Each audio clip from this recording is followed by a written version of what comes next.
Hopeson for higher GC News. Mima Obibia Akwaba. Latest hot news and I'm a bravo. Now answer is something in our bano. Pomodi say over subscribe to channel. Now while like video, give us a thumbs up. Nafi share or for so now when you be here. Now who is someone elkoso ewo Ghana me mohanum. Afi you share a and someone abeto yapono so you could see a yes handsome way kosu mama inti a yan komo yakosu. Na ene me pesa me ka asimbi kire yira Dr. Bawumia. Dr. Bawumia. Mbajo papa tie me. You are a fine gentleman. Ade ba ko a menim wo kakra ne se onyo obi apɛ basabasa. Edin pa so bebie wano. Apart from political talks kakra ne se wo didi obi atem. That is not your hallmark. Obeye de obetimi aye. From 2008 now some MPP 2016 yete wonka and abeye vice president. Die na betimi aye oye. Die ofemu eye wa wasem. Yemu bi yaka what happen say enyoma ni bi wo ho a ye ma ukwan mo anye yenim say enyoma ni bi wo ho a Ken Ofori Atta Ejibon so wa ma ukwan mo anye nanso ye vice president die na betimi aye 33 policies ade baaye no utimi ye de obeye nsem ne bebre wo ho a wo kan ye nanso Ghana forecast say onye the right candidate but one kasa as a person obi anim say ompe basabasa undidi atem ena wodo nipa ena wobu ade sa na wotie na yera Dr. Bawumia odam mama mintu fo kakra me akra de wanyi che me Abronye begu party no ene wo support Abronye ogu anima ase wama wo animu nyama kofom Ira Dr. Bawumia Abronye ama wo animu nyam akofom na party na enya akono no Abronye se na wo se wo campaign minyi ni se wa kire se wo ye leader Dr. Bawumia Papa minyi ni se wa kire se wo ye leader I don't think say ubetimi lead Ghana because unshow leadership ewo party especially one na wo mu didi nkrofo atem because of you minim say won kan kiro bi say onko didi atem nanso panyi a otena fie ama yeguso ewe nanka no ka ho bi Sa Abronye timi didi atem kodidi kofo atem edidi Dr. Richard Anani atem edidi obi atem because of wuwuntia then you are not a leader Dr. Bawumia you don't qualify to lead MPP I am highly disappointed in you Dr. Bawumia I am very very disappointed in you this morning you don't deserve to be a leader in MPP very disappointed You are not showing leadership. When you show, you can't be a leader. You need to have control over your subordinates. We a leader now won't mean tia uncrofo. We a leader. Obi aya diope. We a leader. Obi din se hunu di ashew. When me awano because enya wona wo kan say na no so me de mamunfo obi hu asem. You are not a leader. Prove that you are a leader. Enti the president be show wonsa na Abronye mu ene ne nam ho Abronye mu na be decide ama wo yenka obi asem omu obi a obi obedi natem afedie waka akwa kasetia Dr. Anani because okoka say Abronye yewra kofo okoka top down approach no ebe ha adwinti what did natem from akansem hunu na akire no Abronye de enim say our mental problem dada because obi a only mental problem onye de oye no na MPP agu me catch us MPP nya akono biem because who Abronye mu as a regional chairman na de obeka bia nya de asundie ba obi aka bibia obeka kansem because as now Abronye, who is Abronye or Abronye ye hwan Abronye ye hwan oye bema ben kwanti a MPP mu no enti memma ni MPP mu a Abronye timi kansem no obi a he no ni asoso ne so ni ahye na me hu MPP supported Bawumia, Dr. Bawumia Nkrofo a wo mu defend Abronye nkwasi asem na okekaye no. This stupid act. And you guys are supporting him. Then he drew her. Then on Maya when near 2020 Ghana for Monshe, these are the reasons why I say MPP Nyem Nkrofo was say yedi abamu 2028.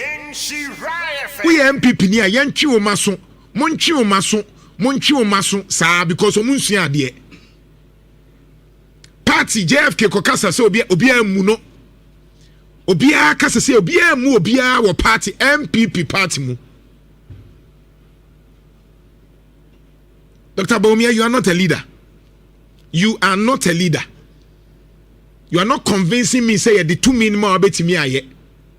I am highly disappointed in you.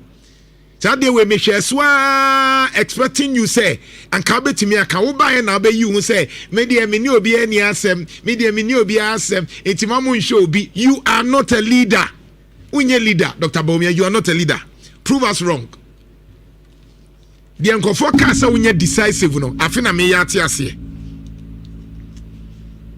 The Nkofo kan ye say unye obi a utimi de na gina from uyi unye uyi o ane nya o ane no me yaji atum. Everybody obia disagree with Dr. Bawumia's camp, the people would insult him. Obia obeka say Dr. Bawumia say pe ni adinatem na ne Nkrofo be dinatem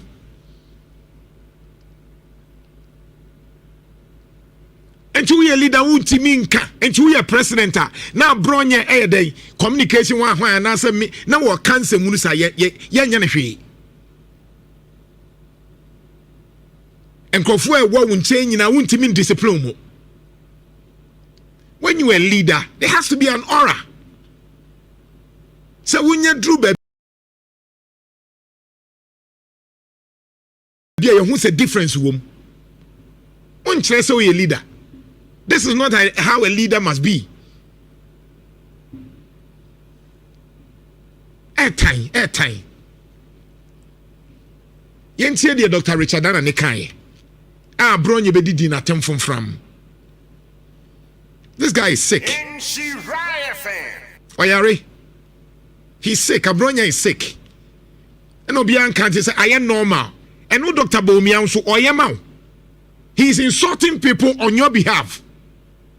And the atema Abronye they be okay cancel who platform so SA party a whole MPP akofo mu chichiri yenie. Na nipa ba ko cancel who be ntimi ntiano or kasama or campaigning ma. And you cannot tell him that stop that nonsense. Because that is not the hallmark of MPP. Nano no ababe didi so for atema bishop ke cancel hunu sa.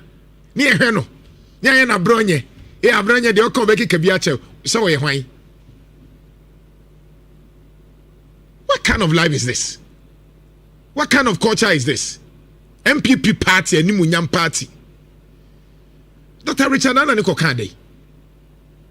Oya panyi ye ka MPP a wo Abronye na danta wan be gina so de ato aba. Ye kasapa MPP say Abronye dey na betimi a convince baby a wuti as a chairman unya asen wo ho. How many seats now timi nyai? What time the whole Bruno Kikaboma one pet because of Musuba say. Na Ghana na enka no kranka dey na wo betimi aka convince obi.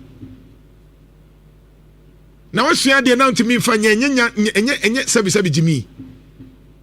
It is stupidity. So we sua dey untimi make impact. The obeka bia ye nyoma aye te say medium ye kurasini medium de won beto to form medium info bia ho and Dr. Bawumia wo hwa Abronye. No ye din expecting you so betimi aka bibia che no. But may Yajetum say you are not a leader, Dr. Bawumia. You cannot lead. MPP must advise themselves. I was saying MPP because on show leadership. This is not a leader. Dr. Bawumia is not showing leadership. Otchere says, I'll be a president, I'll be weak. Because all the people around you are virtually insulting everybody that disagrees with you. Everybody that disagrees with you, Dr. Bawumia, your people will insult. And you have kept quiet. The chairman I elected also. Yente Dr. Richard Annan. Papa ne da ho no. Okakasa ye one minia panyi kodwoma afo ne kotwetwe nkomo wa abusia. Yente ewi anoma bo Abronye de no. So sisi normally party no me fa ya me fa ma bonti. But me can we about a week or 2 weeks ago. Party no some meeting. President Akufo Addo.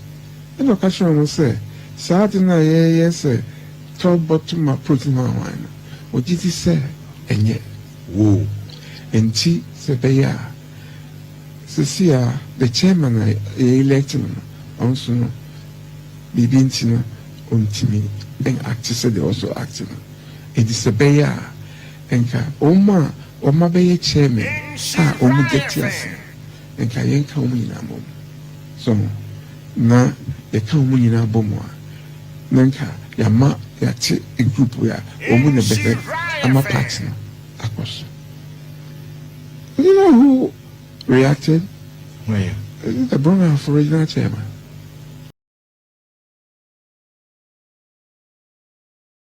We don't know. Abronye. Yes. Abronye partner yet now namangini. Abronye. What does it mean? I say, Ufako camp, a focal dinner, and then assemble a otchere. Oh, and see, I'm saying, Emma, and Nippon, Omuhu, Abronye Kaka, and a partner, the way acting chairman, I can chair President Forson, or Panicho, a small can. Omobako, Apodino, Nafi, Omdigway Abrel. No, Papa.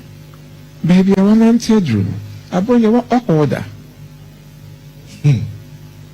What's it? And some partner, I could do baby Adro. You pinning on a man near Cano. What is the buy?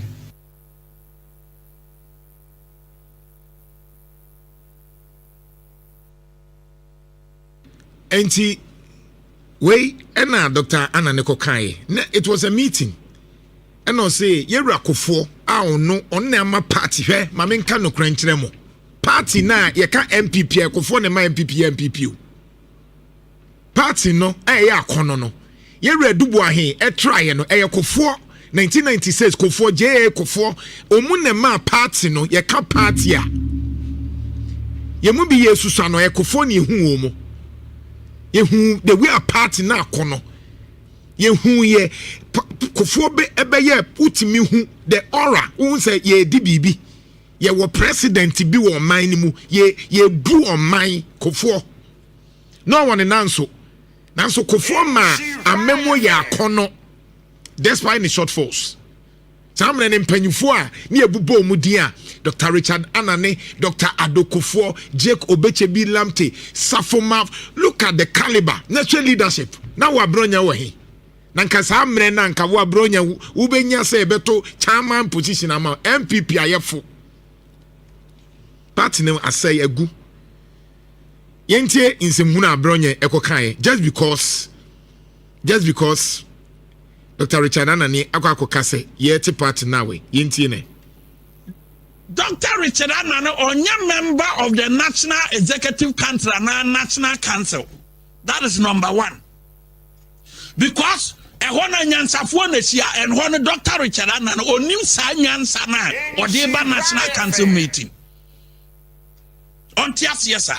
Sa meeting no enam se mi wonyansa ntina mikobie. Wo Dr. Richard Annan. Sa meeting na nyansafo kwahia ye no wonka ho bi. Enti wo mabi.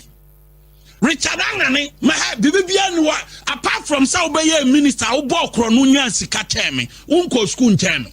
The difference between me no Richard Annan say wo ye kromfo be ye minister abo krono nti wo sika kyeme apart from that wo nko school kyeme time na medical doctor kura no na wrong prescription na de man krofo enu bone na na twetwe panie bone na wo krofo mo omuwu nti get that the fact is obenya minister bo krono nya sika kyeme ma Abronye no wo nko school kyeme eti bibia ana me no gina ho so a wotimu say difference ne ye clear.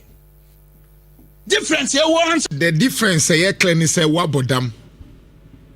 The difference here clear between one Dr. Richard Annan and say wabodam. Minso mako school a chair unti ma mene unkasa. So we say wako school chair Dr. Minso mako school a chair unti me pesa me tell say you are mad. One sem na wokai no dambo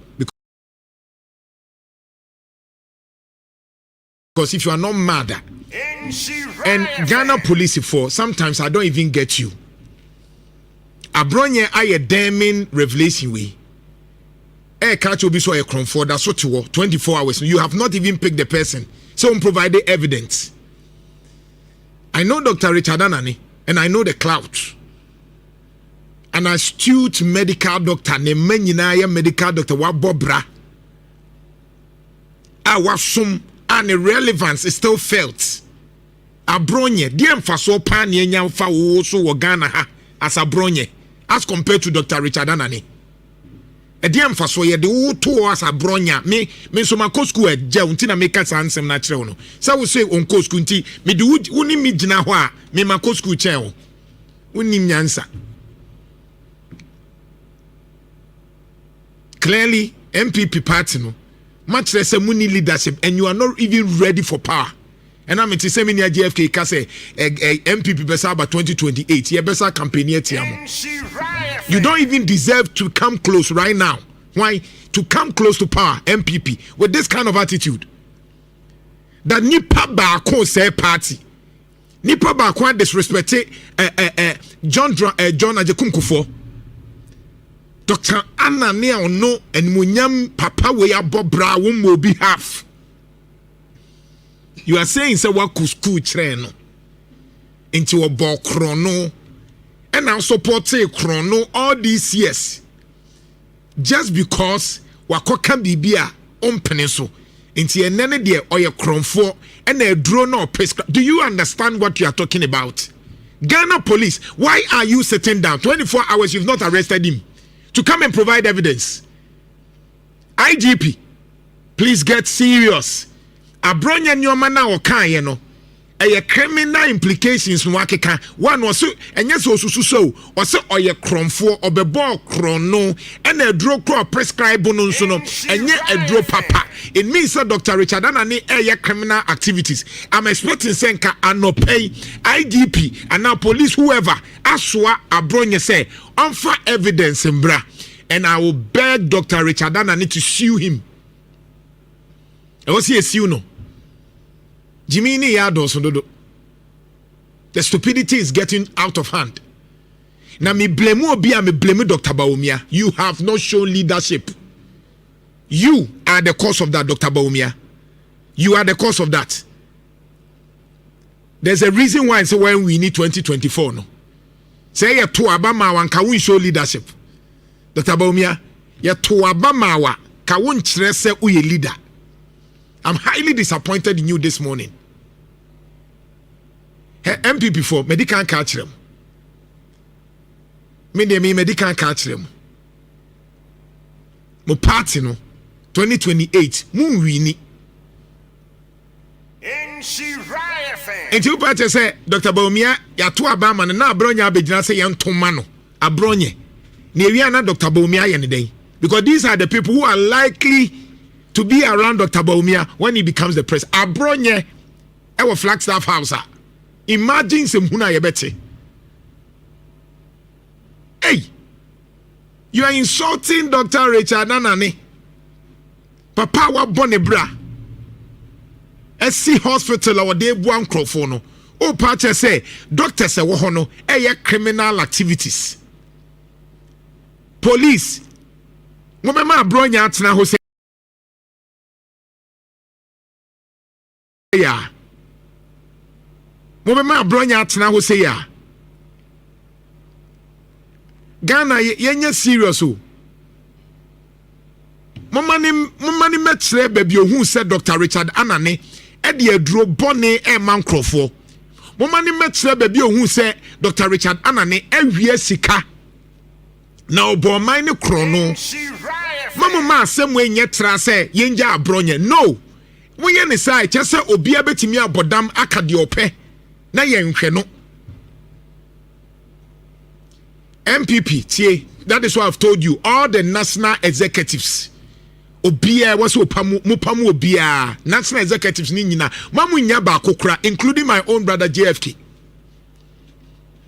Nobody, no executive right now or MPP mu and there was some akoshe tomano MPP party and munyam bebe mu a mundi kan pamu all the executives na bonofo samo say koto abama chairman na musa akotoma Abronye na esa munyina no yehu ba bia mugina.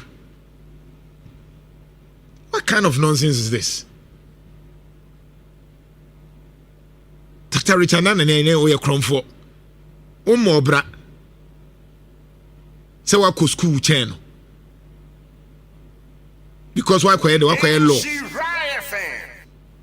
na wo obi akwaye law na aka nsem hunu sei lawyer ni and I can't say medical doctor no o save nipa wo o law yi wuntimi nyamfa so ye ti wutum police for why useless. Well, MPP for amukodi e chinchina meka sometimes ya moma Ghana ho dono okodam na mu gina ho free Abronye wei e na mukoyi no. IGP must act. IGP must act. Bo asama honorable Kennedy Kamfa pastors no ho bo sa video no ne poro adom otchere interview no ne yenko. So what I'm telling the youth is that instead of spending so much time, look, on religion like this, also Majimi. You see, my people are doing really well today with these photographs. Sabe uni me kramaya or don't fear or damning chance. What's the difference? What's the difference? The picture that you are saying to the riba So what I'm telling the youth is that instead of spending so much time, look, on religion like this, also Majimi. You see. And now be enra okoko jina asori damu kase Christians ntimi nyi enyina omna so nkyere ne ebedi president enne de hypocrisy enya de papa obi akọ prayers kwa akọ bompa ya ogini nyame di usu wagimi na de onkwa asori da bia ya ohwa onkwa asori na wo pe president no wasesan wa no. But there be from now to 30 years, Sansem Wena and this for at the back consort and Sorumu. Aquachere.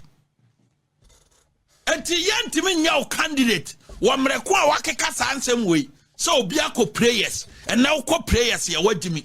Was our mother Daho to the sunset. Obiqua sorry not or the former bompire. Was it or no cramine cranu different. Friends in him, and so a young crofo di nachi. O qua sornas o da famu bompire. Or no fear cramine difference in him Kennedy Agyapong. As some or two are all can know. Say, medium who so be qua sorno da famu bompire. Mean who the difference between what would da famu a bompire and any fear cramine.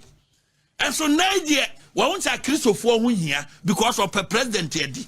And to say, a Christopher enye boat no muni Christian leader no mediswo boni wa tim na da bia o kasa ye boni na da bia friend to kwanti entokwa so befo no because wanim dia wo de nam nyina kire se wonye ni papa and da bia won sema aka ye nsema e friend tokwa ye nso de ye entokwa na ye ne makofuo Mama wa sent to kwanu minim ko pa na me no so ba kun yie pa me no ba kun yie pa nti you ready say next month ebe si na be fono me kɔ ne gidigidi atem first no ne na mo hu ne de akra de me se me kɔ ne gidigidi ma wosomu mo ahu sa me woso because untimi ntra kroma enka se obi bompa ya no da fama who the difference between Nipano and no Kraman. Now their own quasor da. I saw the Omoyada own copy da. Not their own incite Christian against a particular candidate because on a different religion. Who any papa? A Christopher now who did you or matem no, and then they also a Christopher Matwaba mana by a president. Who diagro, one who follow us, no, would a crop in a woody. Me a Presbyterian. Matoma Bama Dr. Alhaji Mahamadu Bawumia. I am a Presbyterian. Matoma Ba, I'm a Dr. Alhaji Mahamadu. Men twaba mawa wo se Christopher ye nim nyansa. Men kwa twaba ma obi a se onkwa asore da. Men ye bi da. Producer, fane publication na so onkwa asore da no fa beto so. Yes. I will never go to church because Ghanaian pastors are fake and deceitful. Ghana web and then down. I say I will never go to church because Ghanaian pastors are fake and deceitful. Kennedy Agyapong. Me say me a Presbyterian. Me nkotwaba ma obia. I say onkwa sorry. Matwa Dr. Alhaji Mahamadu Bawumia. Tansa ono de odinyamidi. Men kwatwaba ma obia odin tokwa beba Ghana matwaba ma Dr. Alhaji Mahamadu Bawumia sanse odin kabom beba Ghana asan the development ayeden aba Ghana men kwatwaba ma obi open tokwa no kase o kwa sore kokko bompai now the farmer ono ne kraman e won faso hotel men kwatwaba masa nipa no eye honorable Kennedy Agyapong to saba no man nasem no kan kra no on deserve honorable no so be the famu bompire ne kraman kra won faso hotel no onim ne okeka sani ya aboabia samwa e ba be kasai kwa winsani ya aboabia samwa e ba be kasa say Dr. Mahamadu Bawumia ne yire nyina wo me ya hoho wa MPP mu na Samira Bawumia kra de oni MPP card. Yes. Ya boabian samwa de bia wabo enti Samira o MPP card kra ohu. Because enaya amakwa party no ya boabian samwa se omunhia new person bia o United Party no omunhia omache wom.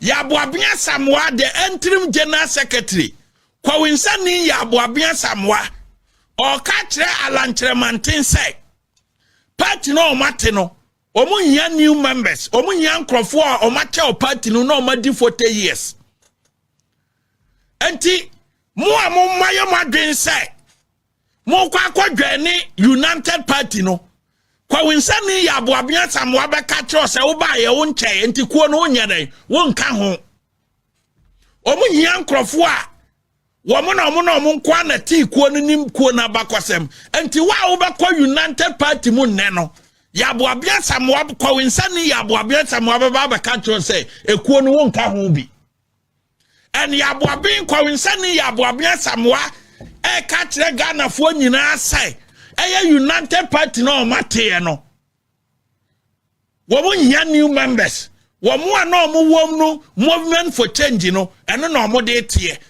womo nya new members womo ana omo di mo Alankyeremanteng movement for change na ti no sankrofo no kwa na omo hia omo because wa obeba mu nne no we hoho we foreigner enti muntie ne yie me ya announcement way on behalf of the United Party.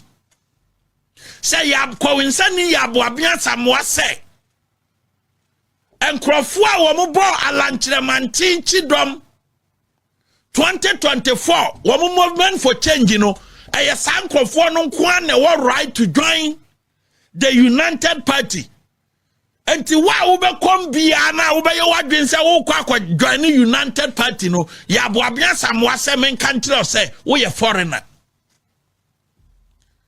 na kwawinsani ya aboabea Samoa sɛ Bawumia yɛ foreigner ɔne ne yere but Bawumia yetimi appointe ya aboabea Samoa ɔno nete MPP no sɛ ɔnkɔyɛ Bawumia spokesperson ama ɛno de oditum producer fatum 25th April 2012 25th April 2012 ɛna MPP amanyokuo ye appointe ya aboabea Samoa sɛ onye Bawumia spokesperson until the whole of 2012 campaign no na ya aboabea Samoa ɛna ye Bawumia spokesperson producer for publication to media amount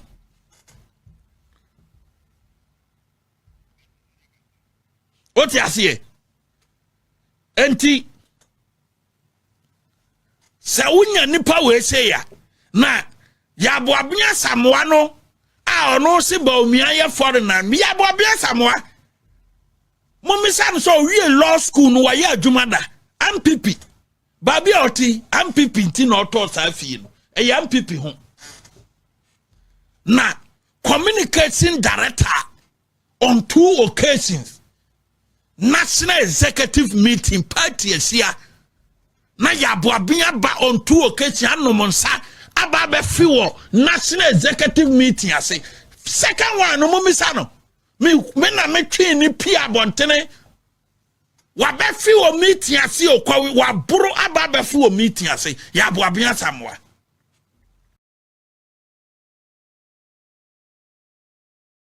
yes na se wo ye this year na se o kokasa ma hoho de a na je se wo na no sa this year no nim nyansa ya aboabea Samoa se Bawumia ye foreigner wa MPP mu. And so maybe I come no na oye spokesperson for to Dr. Alhaji Mahamadu Bawumia and to be aware this year ewo MPP mu na ukokoye foreigner chia media na kese because of sao ye kwawinsani nintia yes obi oye this year wo MPP ya aboabea Samoa na say oye this year wo MPP mu and so Bawumia ye foreigner and so ya appointe o say kwaye spokesperson kwana kwasom foreigner no e ma kwasom no adena one reject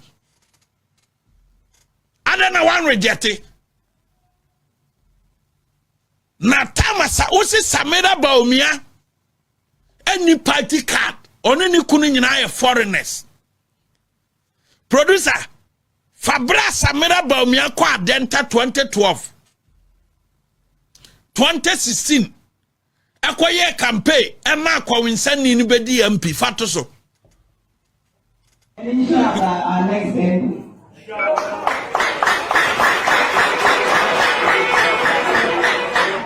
no foreigner Samira Bawumia na oni card Samira Bawumia na onye MPP ni enete ho a oye campaign makwawinsani na ni age ama na beye MP ewo adenta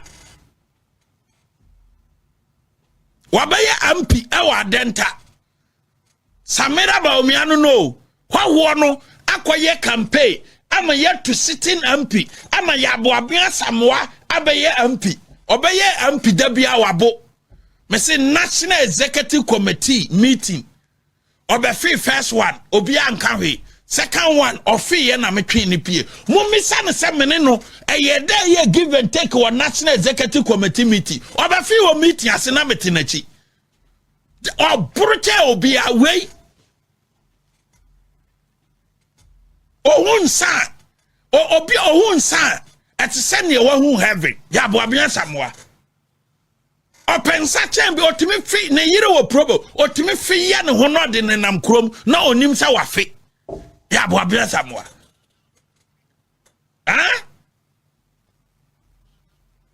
oh akwabia minim no ebe se bia na natufu adamfo akwabia minim no wo ayi samna boy ho baby your friend na Net2 e be se na damfo no ya abo abia samoa because onu so timi bro sa no wa fia ye no nam kro hu se wa fe ya abo abia samoa se da krokro akwa we anom nsa no dampa so na che so yare ma ya bone ya drip be miensa egugu no so wo se Bawumia a foreigner and so now you're a spokesperson.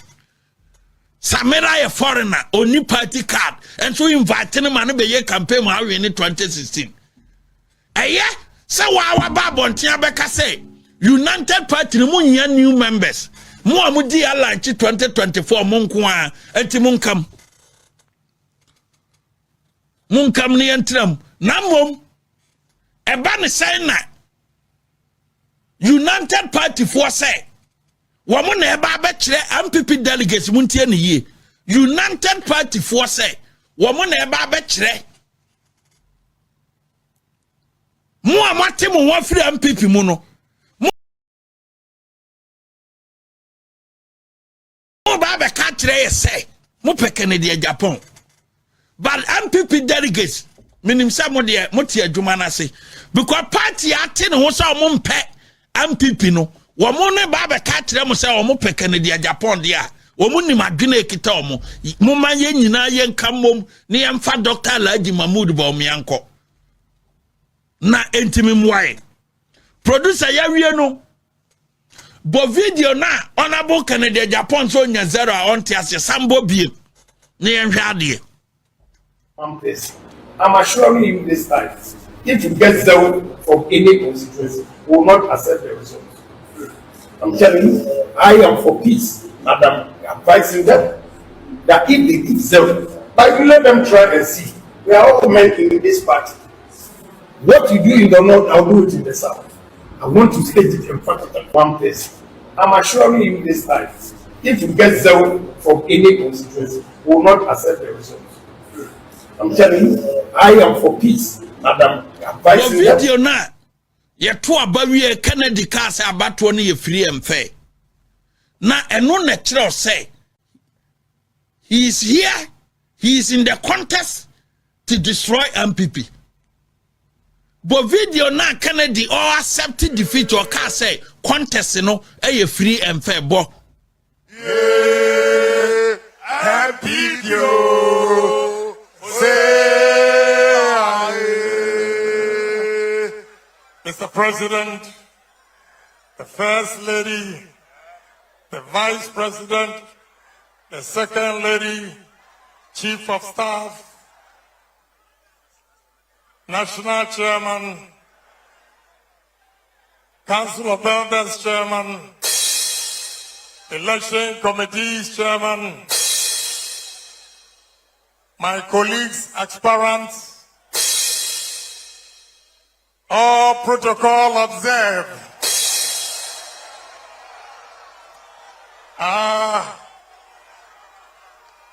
Indeed, it's a great day today. I believe the party has been fair and transparent. Yes! That is the only thing I've always been preaching. And I must admit, this election is fair. And my grassroots have spoken. And therefore, I accept the results in good faith.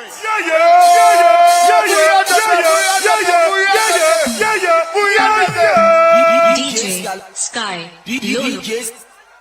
I pledge my support that we're going to work tirelessly to break the AIDS.